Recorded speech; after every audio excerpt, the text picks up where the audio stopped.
بسم الله الرحمن الرحيم. السلام عليكم ورحمة الله وبركاته.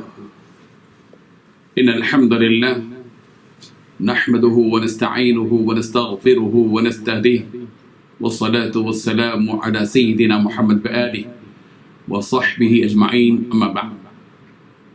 حاضرین و ناظرین، یہ درس نمبر 993 اور آج سورہ رات کی ایک آیت کی تلاوت اور تشریح کی جائے گی، آیت نمبر 16. چلیے سب سے پہلے اس آیت کی تلاوت کرتے ہیں، لفظی ترجمے اور ترجمے کے بعد تشریح کرتے ہیں. اعوذ باللہ من الشیطان الرجیم، بسم اللہ الرحمن الرحیم. قل من رب السماوات والارض قل اللہ قل افاتخذتم من دونه اولیاء لا يملكون لأنفسهم نفعا ولا ضرا قل هل يستوي الأعمى والبصير أم هل تستوي الظلمات والنور أم جعلوا لله شركاء خلقوا كخلقه فتشابه الخلق عليهم قل الله خالق كل شيء وهو الواحد القهار صدق الله العظيم.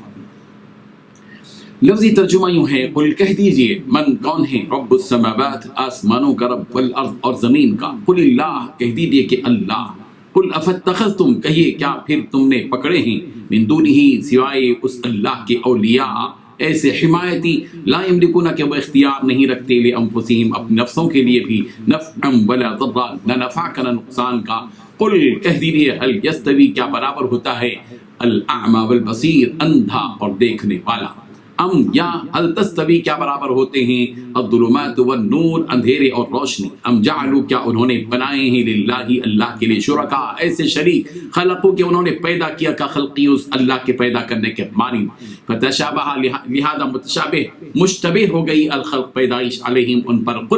قل کہہ دیجئے اللہ اللہ خالق پیدا کرنے والا ہے، کل شیء ہر چیز کا، وہو الواحد اور وہ یکتا ہے، القہار نہایت غالب ہے.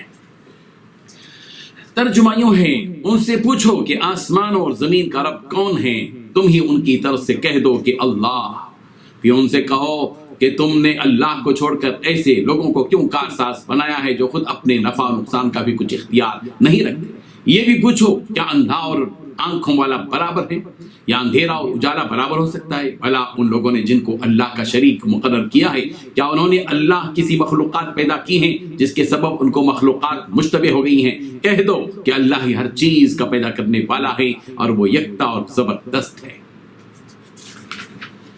اس آیت میں 9 باتیں بتائی گئی ہیں. پہلی بات، اے پیغمبر ان کافروں سے کہیے کہ وہ کون ہے جو آسمان اور زمین کی پرورش کرتا ہے. دوسری بات، آپ کہیے کہ وہ اللہ ہے. تیسری بات، آپ کہیے کہ کیا پھر بھی تم نے اس اللہ کو چھوڑ کر ایسے کارساز بنا لیے ہیں جنہیں خود اپنے آپ کو بھی نہ کوئی فائدہ پہنچانے کی قدرت حاصل ہے نہ نقصان پہنچائے گی. چوتھی بات، آپ کہیے کہ کیا اندھا اور دیکھنے والا برابر ہو سکتا ہے. پانچویں بات، یا کیا اندھیریاں اور روشنیاں ایک جیسی ہو سکتی ہیں. چھٹی بات، یا ان لوگوں نے اللہ کے ایسے شریک مانے ہوئے ہیں جنہوں نے کوئی چیز اسی طرح پیدا کی ہو جیسے اللہ پیدا کرتا ہے.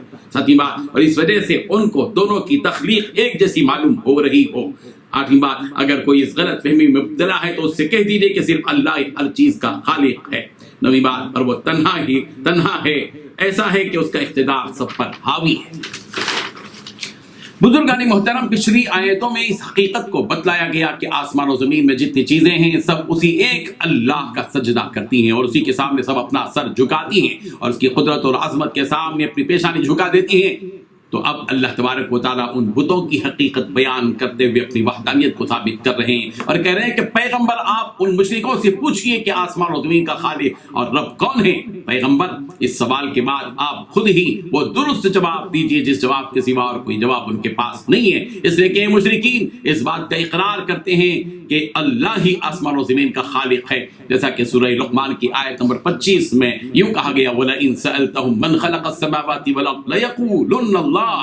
اور اگر آپ ان مشرکین سے سوال کریں گے کہ کس نے آسمان و زمین کو پیدا کیا تو وہ ضرور یہی کہیں گے کہ اللہ نے پیدا کیا. پیغمبر جب اس سوال کے سوا کوئی جواب نہیں ہے تو آپ ایسی صورت میں انہیں بتلا دیجئے کہ اللہ ہی آسمان و زمین کا خالق اور مالک ہے، وہی پالنہار ہے اور وہی ان دونوں کا نظام چلا رہا ہے. جب یہ حقیقت ہے کہ اللہ ہی آسمان اور زمین کا خالق اور رب ہے تو پھر تم کیوں اللہ کو چھوڑ کر ان پتھروں وغیرہ کو اپنا معبود قرار دیتے ہو اور ایسی چیزوں کی عبادت کرتے ہو جو نہ خود نہ اپنے آپ کو کسی کو نقصان پہنچانے کا اختیار رکھتے ہیں اور نہ ہی نفع دینے کا اختیار رکھتے ہیں۔ اے مشرکو، تمہیں کیا ہو گیا کہ تم اللہ کو چھوڑ کر ایسے ناقص اور کمزور اور بے حیثیت چیزوں کو اپنا معبود بنا بیٹھے ہو؟ جب یہ ایسے معبود ہیں کہ خود اپنے آپ کو نہ نفع پہنچا سکتے ہیں اور نہ نقصان پہنچا سکتے ہیں، تو بتاؤ کہ ان کی عبادت کا کیا فائدہ؟ اب یہ بھی بتاؤ کہ وہ شخص جو ایسے باطل معبودوں کی عبادت کرنے والا اور وہ شخص جو خالص ایک طاقتور رب ذوالجلال کی عبادت کرنے والا، یہ دونوں رتبے اور درجے میں برابر ہو سکتے ہیں؟ یاد رکھو کہ جو شخص ایک اللہ کی عبادت کر رہا ہے وہ تو اللہ تبارک و تعالیٰ کی طرف سے نور اور روشنی میں ہے، اور جو شخص ان بتوں کی عبادت میں مصروف ہے وہ تو اندھیرے اور تاریکی میں پڑا ہوا ہے۔ جس طرح نابینا اور بینا یعنی اندھا اور دیکھنے والا دونوں برابر ہو نہیں سکتے، یہ کافر اور مشرک اور یہ مومن برابر نہیں ہو سکتے۔ مومن کا درجہ اونچا اور بلند ہے اور کافر اور مشرک کا کوئی درجہ ہی نہیں ہے۔ جس طرح تاریکی اور روشنی برابر نہیں ہو سکتے، یہ مشرک اور موحد دونوں برابر ہو نہیں سکتے۔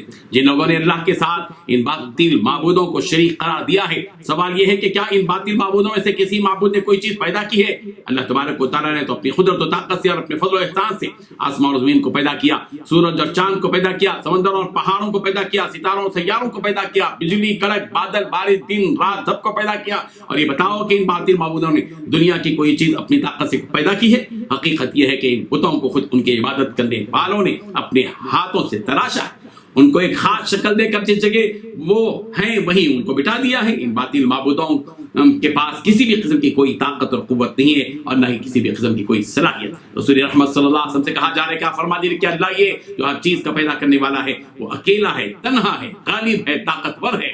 اللہ تبارک و تعالیٰ ان حقیقتوں کو سمجھنے کی ہم سب کو توفیق عطا فرمائے۔ وآخر دعوانا ان الحمد للہ رب العالمین۔